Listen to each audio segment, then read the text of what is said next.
نوينا التعليم والتعلم والنفع والانتفاع والمذاكرة والتذكير والإفادة والاستفادة والحث على التمسك بكتاب الله وسنة رسول الله والدعاء إلى الهدى والدلالة على الخير ابتغاء وجه الله ومرضاته وقربه وثوابه سبحانه وتعالى.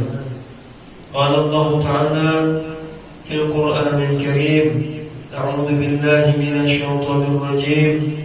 بسم الله الرحمن الرحيم.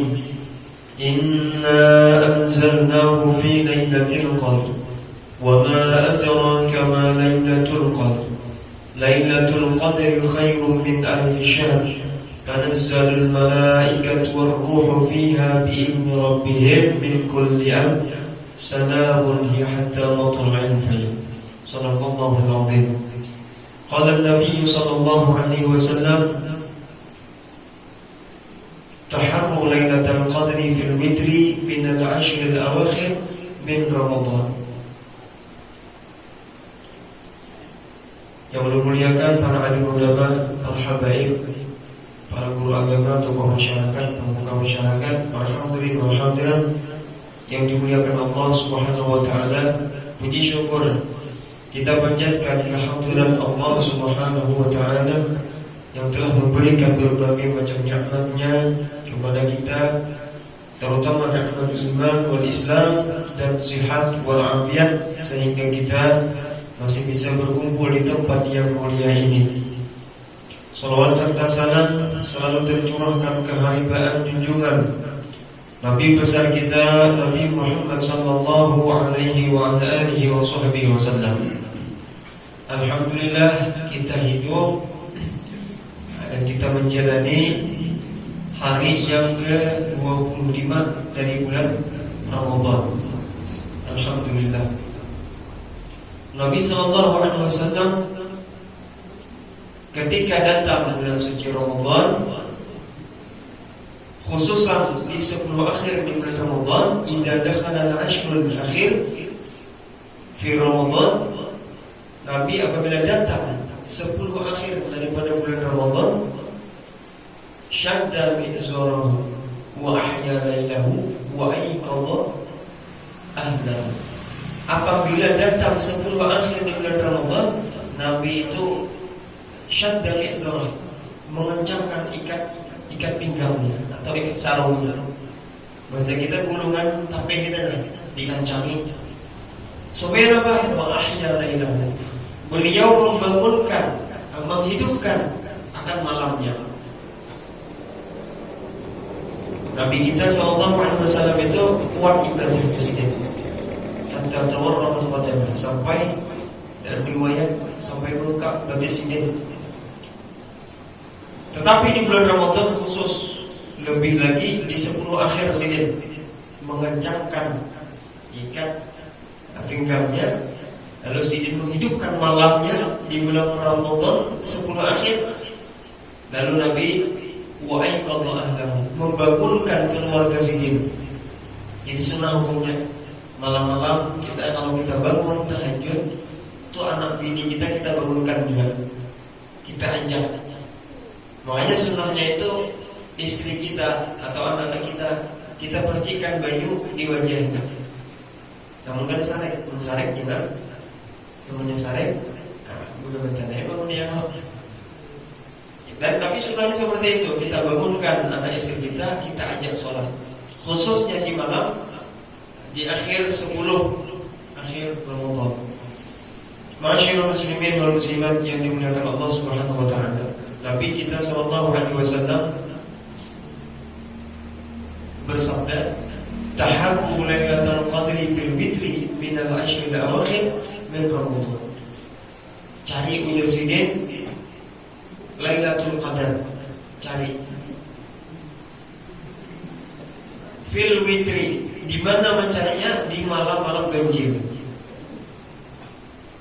Min al-ashr awakhir min Ramadan, daripada 10 akhir daripada bulan Ramadan. Kita disuruh mencari malam Al-Qadar ini. Lailatul Qadar itu apa? Kata Allah, Lailatul Qadri khairun min alfi syahr. Lailatul Qadar itu lebih baik daripada 1000 bulan. Lebih baik daripada 1000 bulan, kada sama. Lebih baik. Pas tepat kita beribadah di malam itu, bayangkan pahalanya 80 tahun lebih dihitung Allah Ta'ala, dicatat pahalanya. Sekali hanya baca istighfar astagfirullah misalnya, dihitung 80 tahun lebih pahalanya.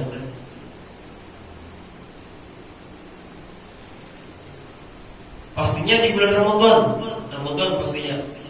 pastinya di malam hari, bisa di malam 1, kedua, ketiga. Tapi Nabi memberikan indikasi apa? Fil witri, di malam-malam ganjil di sini. Malam-malam ganjil. Lebih khusus lagi minal ashril awakhir min Ramadan. Di malam ganjil, malam 10 terakhir.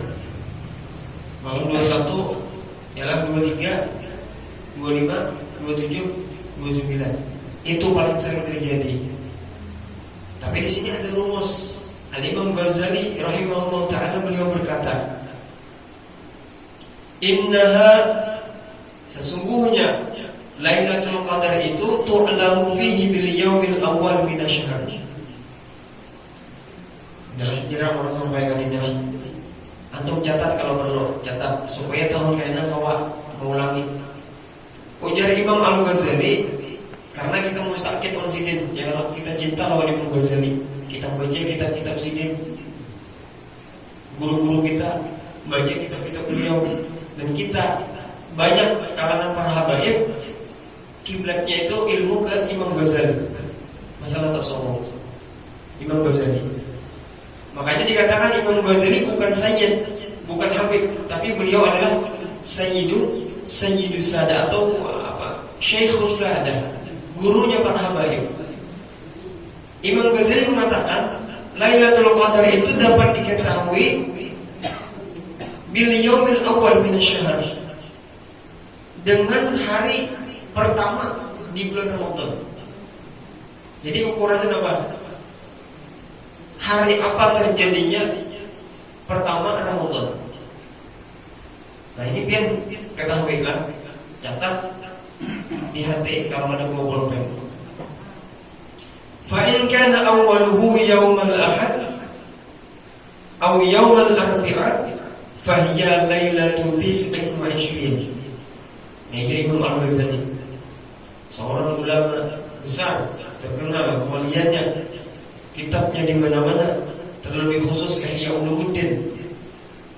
Abu Yamaliki mengatakan seandainya semua kitab ini ada selain Quran, selain Quran kan ada kitab yang lain, maka cukup Ihya Ulumuddin karangan Imam Al-Ghazali itu sebagai mukjizat umatnya Nabi. Jadi Nabi itu seandainya selain Al-Quran itu kan ada mukjizat Nabi, cukup Imam Ghazali yang menjadi mukjizat sebagai umat Nabi. Jadi Abu Yamaliki katakan seperti itu, saking besarnya Imam Al-Ghazali. Beliau mengatakan apabila awalnya Ramadan itu hari Ahad atau Yaumal Arbi'ah atau hari Rabu, maka Mujasidin fahiya Lailatul Qadar, malam apabila Lailatul 29, malam ke-29. Berarti itu ujar Imam Al-Ghazali, bila malam apabila hari pertama Ramadan itu hari Ahad dan hari Rabu, maka Lailatul Qadar itu jatuh pada 29. Itulah aw yaumal itsnain, atau apabila Ramadan itu jatuh pertamanya hari Isnin, Isnin bahasa Arabnya, bahasa kita Senin, fahiya Lailatul 21, maka Lailatul Qadar itu pada malam ke-21. Malam 21. Bila hari Senin pertama kali puasa, maka Lailatul Qadar 21 diganti. Aw yaum Tsulatsa awil Jumu'ah, atau Ramadan itu hari pertamanya jatuh pada hari Selasa ataupun hari Jumat, Selasa atau Jumat, maka fahiya lailatul sab'in wa ishrin, maka Lailatul Qadarnya adalah malam ke-27. Hari pertamanya hari Selasa lawan Jumat, maka Lailatul Qadar 27. Sekarang ini awil Khamis, apabila Ramadan dimulai hari Kamis, kita semua mulainya hari apa? Kamis lah.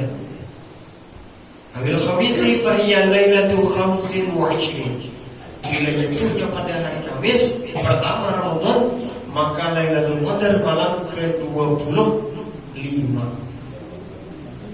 Malam kan? Catat dulu lah, Kamis berarti malam 25. Makanya malam tadi kita merasakan tenang benar. Hujan lambat jam 1-an. Hujan lambat imbah itu karena lawas titik sampai hatta mutla'il fajar, sampai terbit fajar. Karena kita ngisi di murau tadi malam subuh. Itu sampai subuh. Sampai subuh. Merintik saya. Bahkan ulun saking sanangnya tadi malam itu. Ini ulun belum tahu nih. Sembunyi tadi malam jam 2 itu mulai rintik-rintik, kita turun ke tanah, kita berhujan. Itu karena dingin. Karena dingin. Padahal kita ada pakai baju kandang, berhujan. Tetapi ini sekali lagi, ini kadang kawan jadi hukum lah.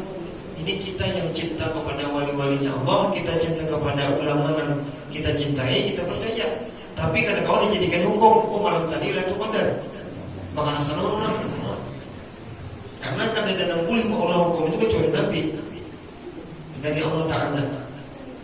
Walaupun wali atau siapapun kadang-kadang kita jadikan hujah atau hukum, tapi untuk diri kita kawan. Kita percaya orang Imam Ghazali, ya sudah. Tetapi kadang mutlak juga harus. Cuman karena kita percaya, ya kita mencari malam yang ditentukan sidin, dan sidin mengetahui. Kemudian awal sabti, atau hari Ramadan itu pertamanya hari Sabtu, maka fahiya lailatul salasin wa ishrin, maka Lailatul Qadarnya apabila hari Sabtu pertama Ramadan, Lailatul Qadarnya adalah malam ke-23. Ialah malam ke-23. Nah, jadi kita cari ya, tahun kita ini pun kita masih mencari. Kita pun kada boleh meyakini 100% dari malam, tapi kita boleh aja etikot di hati mau partisipasi keyakinan kita, tetapi tidak bisa dijadikan hukum. Kita bisa berkelahi kita lawan orang ya. Nah, itu jadi ingatlah, apabila malam pertama hari pertama itu hari Ahad dan hari Arba, maka jatuhnya 29. Apabila dimulai Ramadan hari Senin, maka jatuhnya 21 Ramadan malam 21. Apabila hari Selasa dan hari Jumat, Lailatul Qadarnya malam ke-27. Bila hari Kamis, jatuhnya Lailatul Qadar 25 malam 25. Apabila dimulai hari Sabtu, maka jatuhnya malam Al-Qadar malam ke-23 Ramadan. Nah, ini kita jadikan indikasi. Maka di sini waqala Abdul Hasan, berkata Al-Imam Abdul Hasan radhiyallahu taala anhu, beliau mengatakan, wa mundu balagtu sinnur rijal, manakala aku atau semenjak aku sampai pada usia lanjut, bahasa kita tua ke atas 40 tahun, Bidasiden ma fatatni Lailatul Qadri bihadhihi al-qa'idatil madhkurah. Aku tidak pernah dapat Lailatul Qadar dengan rumusan yang sudah disebutkan tadi. Jadi sini ambil faedah rumusan daripada Imam Ghazali ini, sidin jadikan patokan sehingga ujung sidin manakala aku sudah berusia mulai tua 40 ke atas, aku pada pernah ketinggalan Lailatul Qadar, pasti dapat di sini. Orang yang dapat Lailatul Qadar itu senang tadi, malamnya itu sangat luar biasa. Pokoknya tak dengar karena Allah Ta'ala itu luar biasa sangatnya. Bila ada orang menyambat ngaran Allah, ngarannya Rasulullah, sangat luar biasa. Tanda itu orang dapat Lailatul Qadar. Dan dia mendapatkan ketenangan sampai subuh, sampai siangnya juga. Senang aja terus, tenang, hidupnya tenang. Dan dia mendapatkan semangat beribadah. Ngajinya pas karena hari-hari biasa kadang ngaji kadang-kadang. Tapi pas karena hari Lailatul Qadar di siang harinya ngaji beribadah. Nah dia ditambah tuh malam tadi dapat juga. Ujar para ulama, bila kita kada kawan dapat malamnya, siangnya. Siang, malam kita terguling misalnya. Siang kita terguling. Kita kadang-kadang misalnya menghidupkan hari-hari malam-malam ganjil di 10 Ramadan, siangnya kita hidupkan sama aja, walaupun ya ada sama aja nilainya, cuma daripada barat.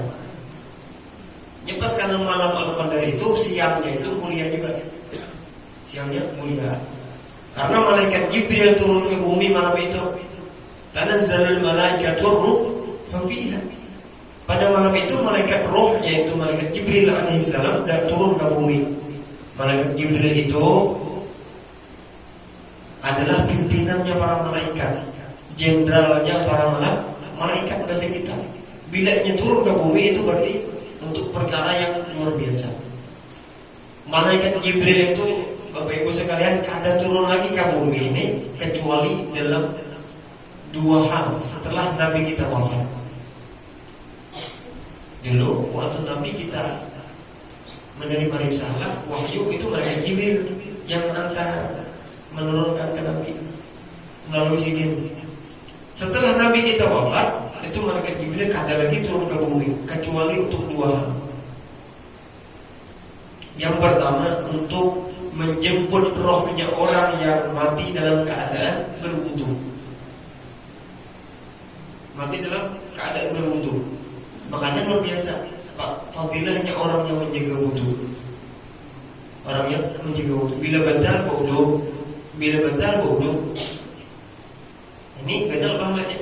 Bila dia mati, luar biasa, malaikat Jibril langsung menjemput rohnya, dibawa langsung ke Illiyin, tempat tertinggi, tempat berkumpulnya roh-rohnya orang soleh.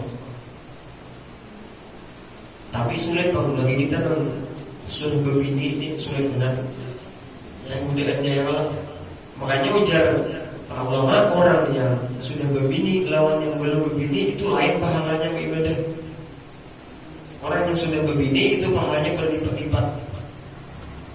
Apa godaannya benar kayak kita ada buka Quran, bini itu kata pahala aja kalau mau ini. Tangannya sedikit daripada nang bujangan masih. Makanya nang bujangan ini mumpung belum berbini semangat. Ada kamu bujangan saja.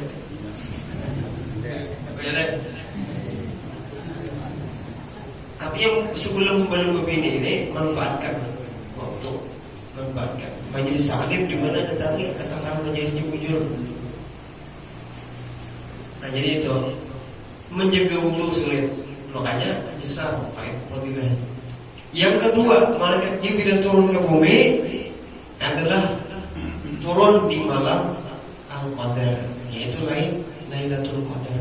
Selain itu malaikat Jibril alaihissalam kada turun lagi ke bumi. Malaikat yang paling mulia nih. Alangkah indahnya malam itu, malam Al-Qadar tuh indah benar. Para malaikat semuanya mendoakan orang dan pas tabarruk beribadah di malam itu. Pas tabarruk beribadah di malam itu. Makanya Nabi kita sallallahu alaihi wasallam, karena Nabi sallallahu alaihi wasallam yakhussu fi al-ashr al-awakhir fi Ramadan bi a'malin ya'maluha fi baqiyati syahr. Nabi sallallahu alaihi wasallam itu mengkhususkan 10 akhir di malam Ramadan itu beramal-amal hebat. Lebih kencang lagi sini. Kenapa? Indikasi terjadi Lailatul Qadar. Malaikat Jibril turun dan para malaikat semuanya mendoakan kepada orang yang pas ibadah malam itu. Ibadah malam itu.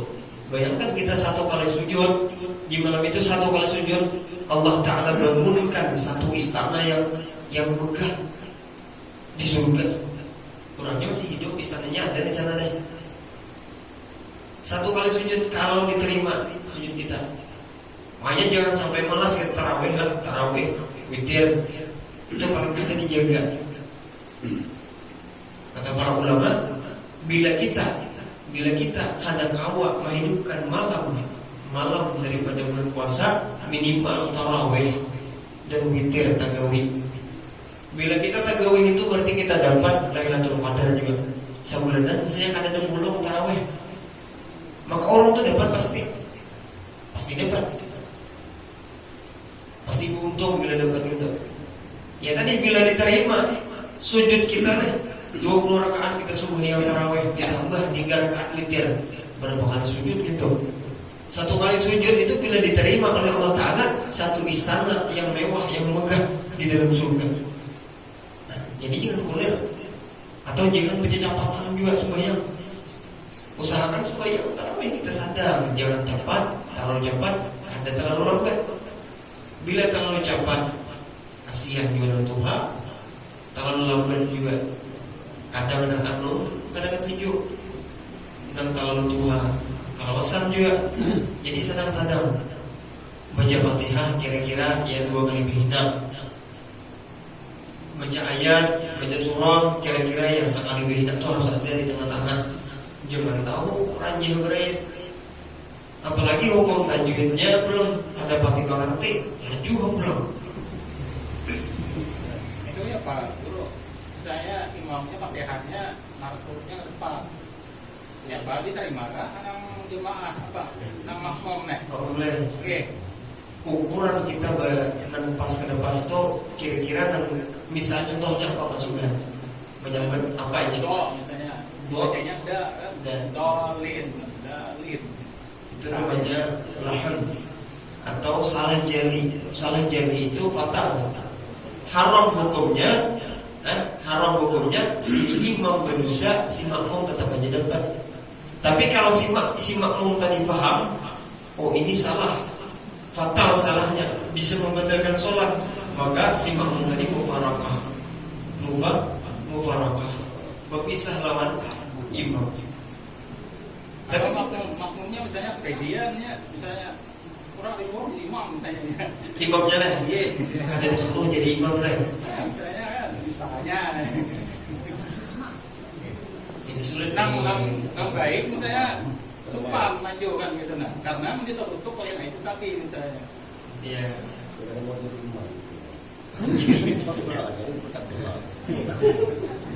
Jadi kayak apa kalau ini kita musyawarahkan ya? Iya. Di kampung ini harus ada. Inilah kita harus ada kayak ini. Jadi jangan sampai kita simpang siur tahun ke tahun tetap kayak itu aja kejadian. Nah, jadi ini harus kita musyawarahkan. Jadi masalah jadi imam, jadi masjid ini kalau bisa diadakan imam rawatib. Jadi maghrib siapa imamnya bisa dijadwal orang-orangnya. Bila sudah berjadwal itu ditakuni dulu. Ini imamnya, pian hakul kada. Bila kada hakul babadah, bila hakul babadah. Jangan babadah hakul kita tiba-tiba kada hadir. Bila hakul siap menghadiri atau bila kada kau hadir babadah. Minta gantian supaya kita ini sudah ada imam rawatib di mana-mana orang sekarang ada dijadwal imam rawatib. Jadi kalau bisa kayak itu kita tentukan imamnya supaya makmum ini kada berganjalan di hati, nyaman mengumpati. Bila nang mengumpati ini hukum kada nyaman makruh hukumnya. Aku ngumpati imamnya kata tujuh lah. Jangankan bacaan salah, kita ada ketujuh suara imam. Suaranya. Itu hukumnya makruh itu menggugurkan pahala. Menggugurkan pahala bisa jadi pahala bagi imam itu bisa batal. Apa? Karena dapat pahala jemaah. Tapi kalau imam bertujuh bulan, berarti ini tugas daripada panitia masjid. Yang musyawarah nih, bang, itu yang akan dia menjelang Ramadan itu musyawarah sudah. Iya, kita musyawarah untuk tahun depan kita usahakan. Atau tahun ini kalau aja belum bisa kita musyawarah. Masa nunggu mesin anyar kita aja. Iya.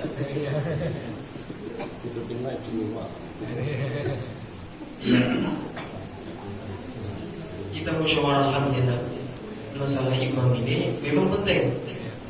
Huruf dhat dibaca dal itu hukum salah jari. Bila salah jari ini membatalkan sholat. Tapi bila makmum kadang mengerti, makmum pasti tetap sah. Tapi imam yang berdosa. Bila makmum ini paham, ini ada mufarakah, maka batal sholat. Maka bila nya mufarakah tetap dapat pahala jamaah karena udur. Jadi itu tadi malaikat Jibril alaihissalam turun ke bumi. Salah satunya di malam Lailatul Qadar, malam Al-Qadar. Jadi malam itu malaikat Jibril berkeliling siapa-siapa yang mau beribadah. Nah, jadi semua para malaikat mendoakan, memintakan ampun kepada Allah Subhanahu wa taala hatta matla'il fajar, sampai terbit fajar, sampai muncul fajar shadiq. Nah, jadi luar biasa pada malam itu. Karena Nabi sallallahu alaihi wasallam yajtahid fil ashr al-akhir. Nabi bersungguh-sungguh di 10 akhir di bulan Ramadan. Itu Nabi la yajtahidu fi ghairihi.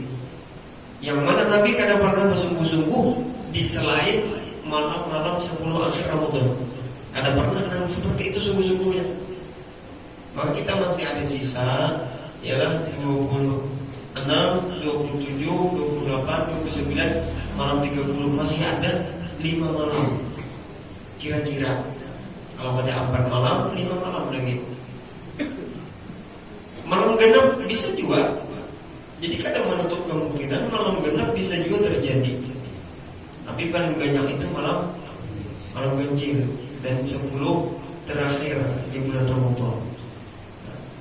Jadi tadi Imam Abdul Hasan mengatakan, sejak aku berumur usia 5, aku kadang pernah lagi tertinggal atau kadang mendapatkan Lailatul Qadar. Setelah aku tahu aturan atau rumusnya Imam Ghazali ini tadi, rumus Imam Ghazali ini. Jadi bisa kita untuk tahun depan kalau kita amalkan mulai awal, kita ikuti hari awalnya apa.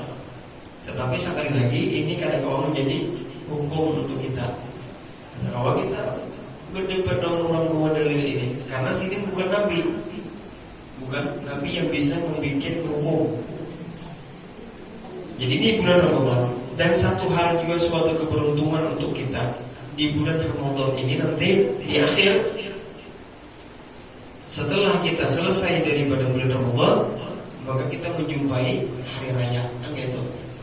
Bila maghrib itu ditentukan malam hari raya, saat itulah sudah waktu wajibnya kita membayar zakat fitrah. Zakat fitrah itu apa? Untuk bagi kita maksudnya apa? Membersihkan diri. Zakat fitrah, zakatnya diri.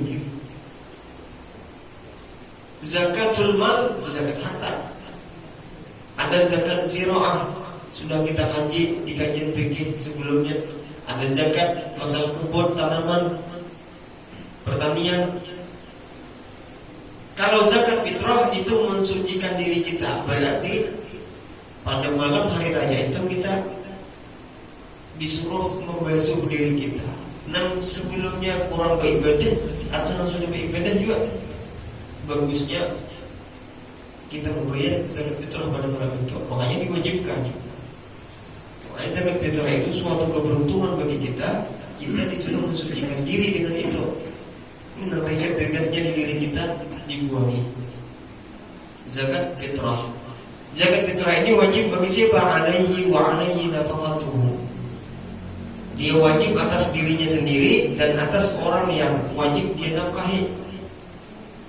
Siapa yang dinafkahinya? Anak, bini. Kalau kawitan tempat di rumahnya kawitan wajib difitrahi. Pembantu ada di rumah, kita makan di pembantu. Nyumpet kita, maka kita wajib juga difitrahi pembantu tadi. Atau keponakan menempatkan di rumah dan kita tanggung nafkahnya, maka wajib kita zakat fitrahi. apabila ada kelebihan makanan pokok di malam hari raya dan di hari rayanya, misalnya malam aja cukup, siang kira-kira ada cukup lagi makan kita nih, maka orang kaya itu tuh ada wajib bayar zakat fitrah, tapi dizakati orang kaya itu, dizakati. Dan orang yang wajib zakat fitrah tadi harus menjumpai hari Ramadan walaupun sebentar, dan menjumpai hari raya. Itu dua, menjumpai Ramadan dan hari raya. Misalnya ada orang tua tiba-tiba jam 5:30 atau jam 5 sore 30 Ramadan atau di akhir Ramadan dia meninggal dunia, berarti kan ada sempat hari raya ya Allah. Kan hari raya itu apabila maghrib itu sudah masuk. Nah, orang tiba-tiba orang Tuhan ini karena sampai ke maghrib, sebelum maghrib meninggal, maka orang ini ada wajib bayar zakat fitrah. Tapi kalau ada orang hidup di bulan Ramadan tiba-tiba imbah maghrib hari raya meninggal, maka wajib sudah zakat fitrah dan wajib ahli warisnya bayar. Atau ada bayi lahir di habis maghrib malam hari raya, maka kan ada wajib di zakat fitrah karena ia kan menjumpai Ramadan. Tapi kalau ia lahir misalnya sore di hari Ramadan, terakhir Ramadan sore jam 5 lahir, dan dia menjumpai hari raya malamnya, maka wajib di zakat fitrah. Dan wajib adalah abahnya, kawitannya, dan wajib menafkahi. Jadi wajibnya bagi orang yang menjumpai Ramadan dan hari raya walaupun sebentar.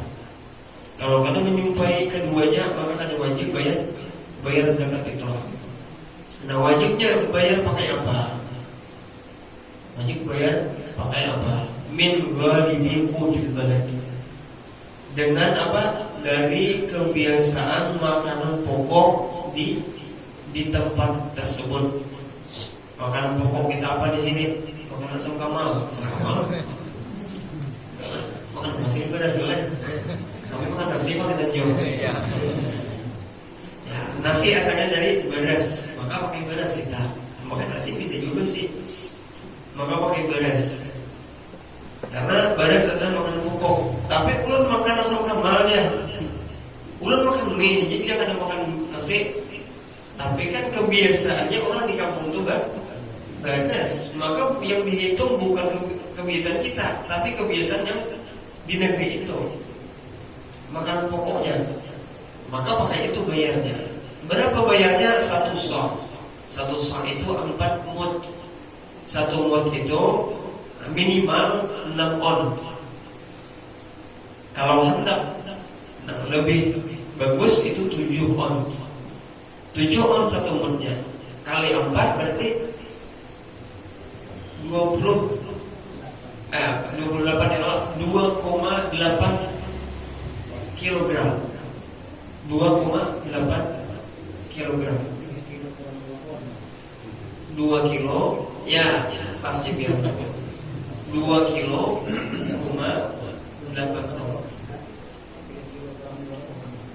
Jadi kalau minimal itu, kalau dari dulu yang kita dengar dari guru-guru kita, minimal itu 2,5 kilogram beras, atau bahasa kita segentak lebih sedikit. Tapi kalau hendak mengukur pakai tangan bisa, tapi jangan tangan kayak ulunnya halus, kayak tangan terkenal. Kita lalu mau ambil tangan anak kayak salah tangan anak sudah halus. Tangan orang yang dewasa yang normal biasa. Ada juga terlalu genap, ada tangan terlalu genap, tangan banyak besok. Jadi tangan normal orang. 1 cidukan itu 1 mud. Sampai 4 cidukan itu 4 mud. Atau bisa juga pakai kaleng susu. Kami beri gitu. Pakai kaleng susu. Itu pas pakai mud juga. Sudah diukur oleh para ulama dulu. Kaleng susu itu pas 1 mud. Namun hendak tuh lebih sedikit, lebih bagus.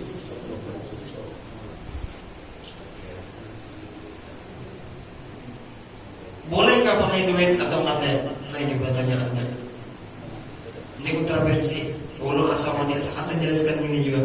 Kenapa? Kalau kita berpendapat di mana-mana kita tuh di depan orang, di depan orang kayaknya. Kada ada satu pun imam madhab yang mengatakan boleh pakai duit kecuali Imam Abu Hanifah, madhab Hanafiyah. Maka boleh gak pakai duit? Boleh. Tapi harus bertaklid lawan Imam Abu Hanifah, madhab Hanafi. Bertaklid tadi belum kada boleh sapaleh. Nah ini repotnya belum menjadi problem di wadah kita nih. Bila bertaklid itu secara keseluruhan. Imam Abu Hanifah itu sidin boleh pakai qimah. Qimah itu nilai harga makanan pokok, nilai harganya. Boleh pakai qimahnya tadi, tapi qimah itu maksus, pakai nilai harga yang ditentukan dari Nabi. Apa? Harga kurma atau gandum atau yang sudah ditentukan Nabi. Kada boleh pakai makanan pokok kita, beras. Nah itu belum sulitnya. Kalau kita kan hendak pakai bayar nilai harga, tapi pakai harga beras kita. Nah ini masalahnya. Kita boleh bertaklid lawan Imam Hanafi, tetapi taklid itu kada boleh sapal-sapaleh, harus semuanya. Kalau kita bertaklid, anggaplah bertaklid depan Imam Abu Hanifah, umpat pakai kurma. Kurma berapa sekilo? Kurma, anggaplah sekilonya 60, yang tak bagus. 60 yang tak bagus. Kali 2,5 kilo minimal, berapa tuh? Duitnya 150-an kilo lebih. Jadi saya kurang tuh, saya itu bedakan kalau 4 duit. Nah, tetapi ikhwatul iman rahimahullah, dalam hal ini ya sudah, ulama-ulama mutaakhirin itu meringankan kita. Boleh kita pakai duit, mengambil qimah daripada nilai harga daripada beras. Boleh. MUI membolehkan, ya sudah kita upati. Kalau memang niat hati kita nyaman, upati. Kalau yang ada nyaman, tetap ya sudah pakai beras. Pakai beras. Jadi yang jadi permasalahan itu bukan masalah boleh kadang bolehnya, tapi yang perlu diperhatikan itu yang penting kita berzakat fitrah. Berzakat fitrah dan memberikannya kepada orang yang memang berhak. Dan 8 asbab itu. Jangan sampai kita menjulung kepada orang yang mampu. Aku menjaga lawan guru si pulang jajan, guru ngaji gue bahari. Padahal sugih kurang lain. Nah ini kan tadi cocok. Si guru tadi itu bisa bilillah aja pulang mengajar dan pikir pulang. Cuma dalam urusan bisa bilillahnya lain ini. Bisa bilillah tuan guru yang mengajar ilmu itu masalah urusan ganjaran pahala. Sama orang berjihad, bukan dalam masalah boleh mengambil zakat fitrah. Kalau masalah zakat fitrah kan ada hubungan Ustaz. Bila ustaznya kada mampu boleh diberi, bilanya ustaznya mampu kan boleh. Ustaznya datang bawa mobil aja ya. Pemobil ustaznya datang kalau kada bisa diberi. Kalau khususnya ulun, kan ulun pada menerima zakat fitrah. Tahun tadi ulun kepada Pak Taksi. Kepada ulun jangan diberi zakat fitrah. Kita kada sombong kan? Kada. Memang kita kada sombong, cuman kita menghindari itu. Karena kita merasa kita mampu aja. Tapi hadiah boleh. Kalau hadiah asal lebih baik gitu. Lebih baik kalau ada ya kalau hadiah tolong diberi ini wali yang tujuan ya kalau saya bertahan ya tujuh. Sampai mana tadi? Ya tuan gurunya kalau mau terima harusnya diberi. Tapi kalau kita di kampung ini biasanya lagi berpikiran kayak ini. Ini mindset kita, pemikiran kita. Aku bila menjulung zakat fitrah ini lawan orang yang kada pasih, seakan-akan kada sah. Jadi harus menerima zakat orang. Padahal urusan zakat fitrah ini niat yang penting biar niat di hati. Aku niat mengeluarkan zakat untuk siapa? Untuk diri atau untuk anak atau untuk istri. Sudah selesai niat. Orang yang menerima itu terserah aja ia berniat menerima atau tidak. Bahkan zakat itu lebih baik kayak ini menyuruhnya kalau kita zakat duit. Misalnya orang berzakat Pak Haji, misalnya Haji ini kesepian. Lebih baik kan dari sambat ini zakat. Lebih baik ini kesepian. Lebih baik kayak itu. Kenapa? Karena ada sebagian orang hati yang ada nyaman menerima zakat. Tapi yang penting nang boy zakat ini sudah berniat di hati ini zakat kok. Itu yang terpenting bukan. Lalu kita nih takut memberi orang-orang yang dapat bisa bacaan, tapi orangnya tidak ada mampu di kampung tuh. Kita sekadar memberi padahal itu nang berhak. Karena harus lawan tuan guru. Lawan kita hebat. Lawan kita tahun tadi banyak jual kita ke rumah dan zakat itu loh. Tapi kita terima. Ibadah itu ya kita tolong bagikan. Menhendak juga zakat oleh kita. Sudah Allah terimakan. Jadi kita posisinya diambil aja. Nah orang bilang pengen bagian siapa? Ini sudah kita nyatakan supaya menghilangi was-was orang tadi. Saking hendaknya orang tuan guru ya malam. Jadi kan harus orang tuan guru lah. Jadi orang-orang yang memang membutuhkan di kampung itu harus kita beri.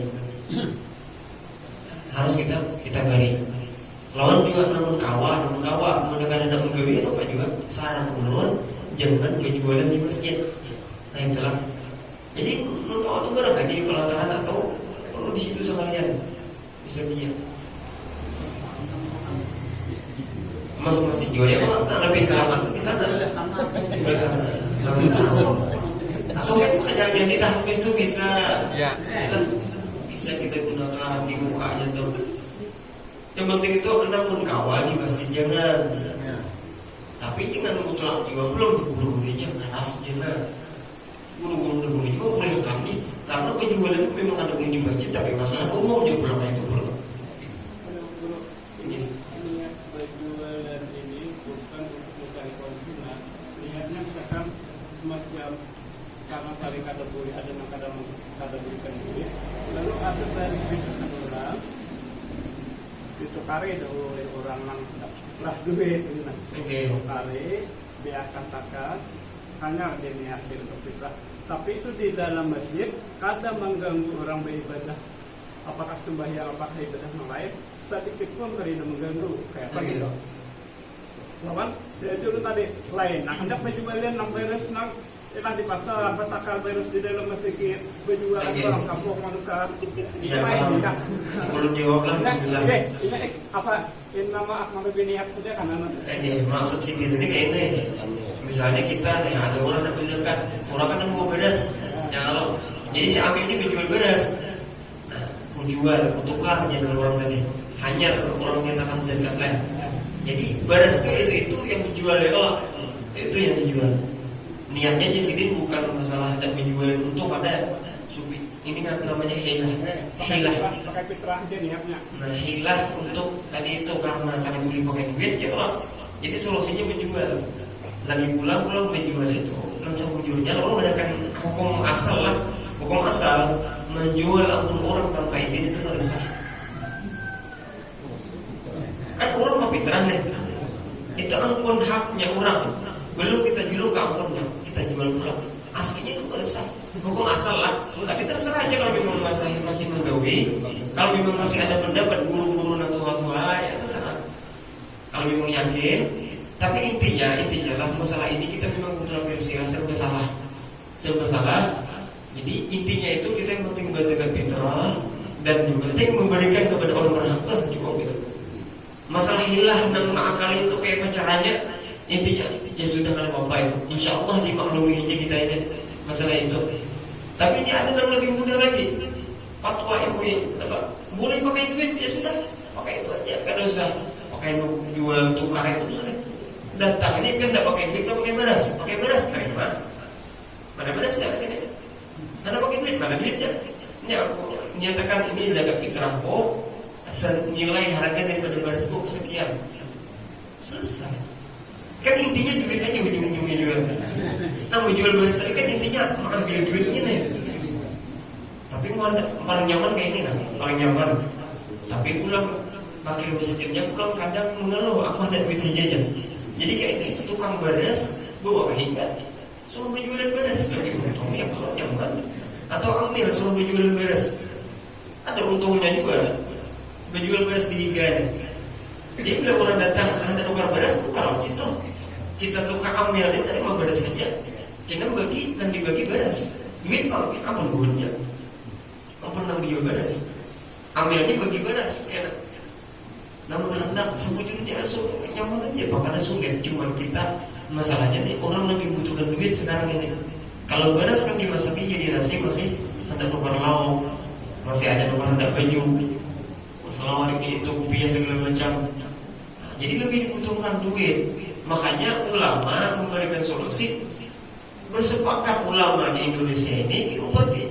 Walaupun Imam Madhab dan obat kadang membolehkan kecuali Imam Abu Hanifah itu pun harus pakai harga yang kurma atau gandum tadi.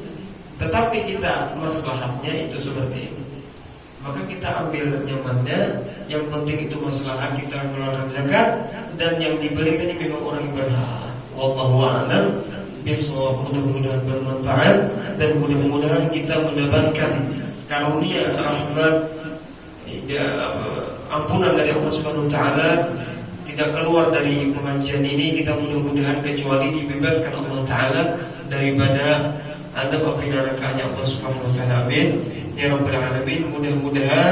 Mudah-mudahan kita dapat nanti melanjutkan pengajian kita setelah Ramadan ini nanti. Amin ya rabbal alamin. Salah dan khilaf belum, mohon maaf.